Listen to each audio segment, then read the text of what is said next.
बहुजन आंदोलन की बहुत ही मजबूत जमीन अंबेडकर नगर की कटहरी विधानसभा में जो उपचुनाव चल रहे हैं, उस उपचुनाव में मुझे अपनी पार्टी के प्रत्याशी भाई राजेश कुमार जी के समर्थन में हो रही इस रैली में आपके बीच आने का मौका मिला है। सर्वप्रथम मैं आप सबका बहुत बहुत धन्यवाद करता हूं। दाहिनी तरफ बड़ी संख्या में माताएं बहनें बैठी हैं और नौजवान साथी और जिम्मेदार लोग मेरे बाईं तरफ बैठे हैं। दुनिया में सबसे कीमती होता है वक्त। अगर आप अपना वक्त निकालते हैं तो आप सबसे कीमती चीज देते हैं। मैं इसलिए आपका धन्यवाद कर रहा हूं कि आपने यहां आकर जो विश्वास भाई राजेश कुमार जी पर, हमारी पार्टी संगठन पर दिखाया है, हम इसके ऋणी हैं और हम इस पे खरा उतरने का काम करेंगे। फिर चुनावी सभा में अपनी बात को शुरू करने से पहले मैं बहुजन समाज में जन्मे सभी संतों, गुरुओं और महान पुरुषों को नमन करता हूं। महामानव तथागत बुद्ध से लेकर राष्ट्रपिता ज्योतिबा फूले, छत्रपति साहू जी महाराज, ईवी पेरियार रामानायकर स्वामी, पेरियार लली यादव, बाबू जगदेव प्रसाद कुशवाहा, जननायक कपूरी ठाकुर, महामना रामसु वर्मा, संत राम बीए प्रजापति, बाबू शिवदयाल चौरसिया, चौधरी महाराज सिंह भारती, डॉक्टर बाबा साहब अम्बेडकर, संत गाडगे जी महाराज, नारायणा गुरु, मां फातिमा शेख, राष्ट्रपिता ज्योतिबा फूले, छत्रपति साहू जी महाराज, बाबा साहब अम्बेडकर और मान्यवर साहब श्री काशीराम जी को नमन करता हूं। सम्मानित साथियों, ये सत्य है कि चुनाव बहुत जरूरी है, लेकिन जिन महान पुरुषों के आंदोलन को हम लोग चला रहे हैं, उन्होंने कहा है कि राजनीति चले ना चले, सरकार बने ना बने, लेकिन सामाजिक परिवर्तन का काम नहीं रुकना चाहिए। जो गैर बराबरी जाति के आधार पर, धर्म के आधार पर, आर्थिक आधार पर देश में पहले तो गैर बराबरी थी, अब तो खाई बनती जा रही है। इस सामाजिक गैर बराबरी को समाप्त करके भाईचारा बना के समता मूलक समाज हम लोगों को बनाना। आज जब मैं कटहरी में हूं तो बड़े दिल से इस बात को आपसे कहता हूं कि हम लंबे समय से अपने गुरुओं, संतों, महापुरुषों के रुके हुए काम को आगे बढ़ाने के लिए दिन रात मेहनत कर रहे हैं। कभी प्रदेश के इस कोने में, कभी उस कोने में, कभी किसी और प्रदेश में, कभी और प्रदेश में, कभी जुल्म जाति के खिलाफ और कभी लोगों को जागरूक करने के लिए, कभी कैडर के कार्यक्रम के जरिए, कभी आंदोलन के जरिए। जो भी रास्ते आपकी तरक्की के खुलते हैं, उनको आगे बढ़ाने का काम हम लोग कर रहे हैं। आप ये भी जानते हैं कि आज जो अवसर प्राप्त हुए हैं वो लंबे समय पुराने नहीं। आज हम आजादी के 70 साल से थोड़े से ज्यादा समय में हैं, लेकिन देश ऐसा नहीं था। देश में सामाजिक, आर्थिक गैर बराबरी की जड़ें बहुत पुरानी हैं, जिसका असर आज भी है।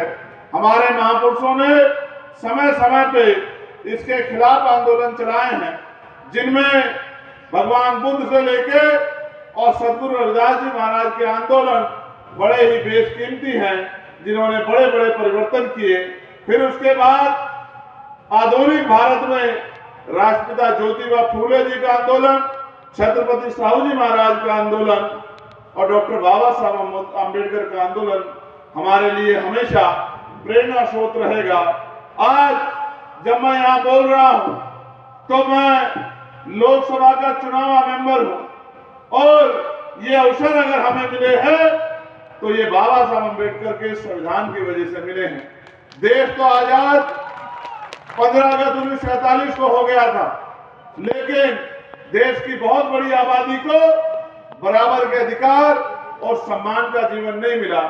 ये जीवन दिलाने के लिए हमारे महान पुरुषों ने संघर्ष किए और तत्कालीन जो सरकार थी, अंग्रेजों के नेतृत्व में जो चलती थी, उस सरकार से एक एक हक के लिए, यहां तक कि पीने के लिए पानी के लिए भी संघर्ष करके हमें यहां तक लाने का काम किया। जैसा मैंने आपको याद दिलाया कि देश 15 अगस्त 1947 को आजाद हुआ, लेकिन 14 अगस्त 1947 को हम लोग यहाँ अंग्रेजों के अधीन थे। जब हम अंग्रेजों के अधीन थे तो अंग्रेजों के बनाए कानूनों के आधार पे हम लोगों को चलना पड़ता था, और क्योंकि उस समय गैर बराबरी बड़े पैमाने पे थी तो बहुत सारे अधिकारों से भी हम लोग वंचित थे। फिर देश आजाद हुआ, लेकिन देश की आजादी के साथ बराबर के हक सम्मान हमें नहीं मिले। कि जब तक न्यायपालिका है तब तक कोई भी सरकार अपने आप को आना साना समझे।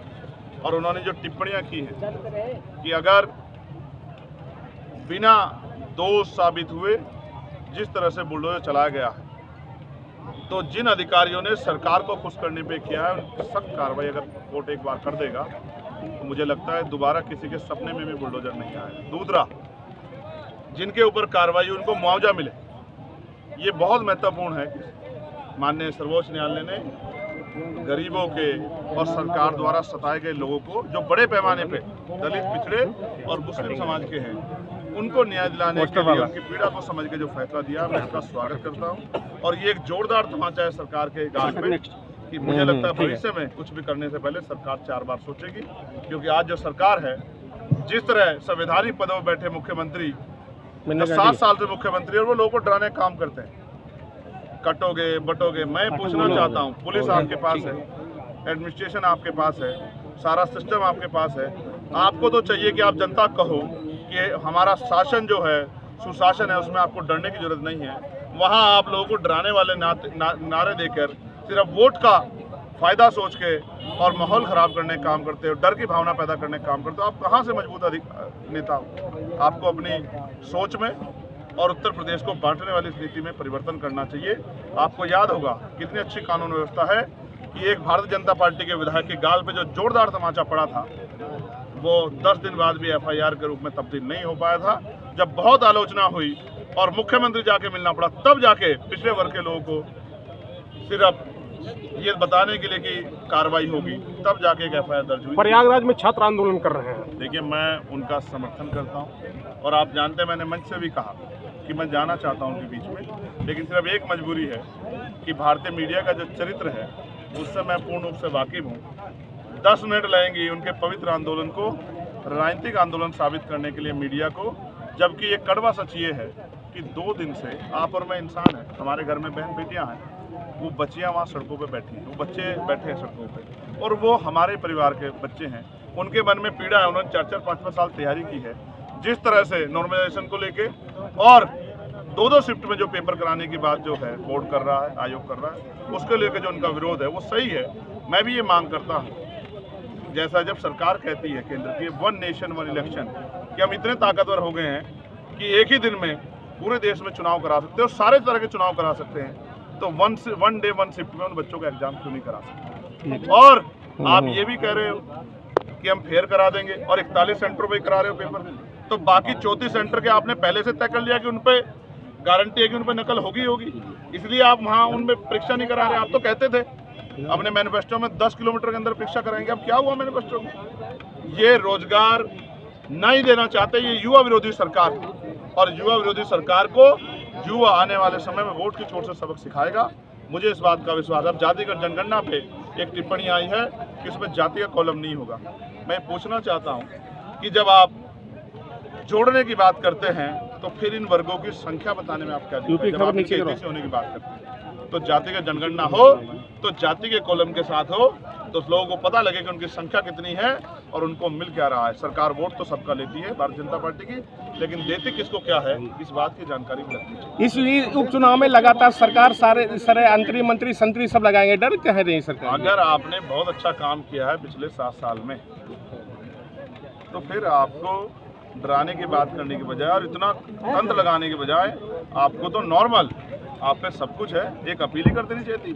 क्या चुनाव में इतने धक्के खाने कि गली गली घूम रहे हो? इससे स्पष्ट होता है कि ये जो अभी लोकसभा चुनाव का रिजल्ट आया था उसने साबित कर दिया था कि अब जनता इनके झूठे बहकावों में नहीं आएगी और वोट की चोट से इनको सबक सिखाएगी। अखिलेश यादव को बार बार डर सता रहा है कि लोगों को वोट नहीं डालने दिया जाएगा। अखिलेश यादव को डर सता रहा है कि लोगों को सिर्फ उनको नहीं, मैं अभी कुंदरकी होके आया हूँ और मैंने बाकायदा वीडियो जारी की। आपने देखा मैंने दिखाया क्या था वहाँ पुलिस निर्वाचन नामावली को लेकर गांव में घूम रही थी। अब आप बताइए कि पुलिस निर्वाचन नामावली को लेकर गांव में घूम के क्या करना चाहती है? और मैं बताता हूँ क्या कर रही थी। पुलिस ये कर रही थी कि वो लोगों को ये कह रही थी कि आप चाहे कहीं भी चले जाओ लेकिन वोटिंग वाले दिन यहाँ नहीं रहना। अगर यहाँ रहोगे तो हम आपके साथ सख्ती से पेश आएंगे क्योंकि हम सरकार को जिताना चाहते हैं। उसके साथ साथ जितने डीलर हैं, प्राइम मिनिस्टर की जो योजना है राशन वाली जो योजना है, उस योजना के अंतर्गत जहाँ राशन लिया जा रहा है उनसे डीलर जो है उस पर दबाव है। वो डीलर जो है आधार कार्ड और पहचान पत्र जमा कर ले रहा है और उन लोगों को कह रहा है लाभार्थियों को कि ये चुनाव बाद मिलेगा। आप ये सोचिए वो वोट किस चीज़ से डालेंगे? कल वो वोट डालने जाएंगे वो कहेंगे आप पे आधार कार्ड नहीं है, आप पे पहचान पत्र नहीं है। ये सरकार का इतना डरावना जो है, जो सरकार के अंदर का माहौल है, इससे आप समझिए कि उपचुनाव में सरकार की हालत कितनी खराब है। अगर आप ये वीडियो YouTube पर देख रहे हैं तो हमारे चैनल को सब्सक्राइब करें और बेल आइकन को दबाना ना भूलें। अगर आप Facebook पर ये वीडियो देख रहे हैं तो हमारे पेज को लाइक करें।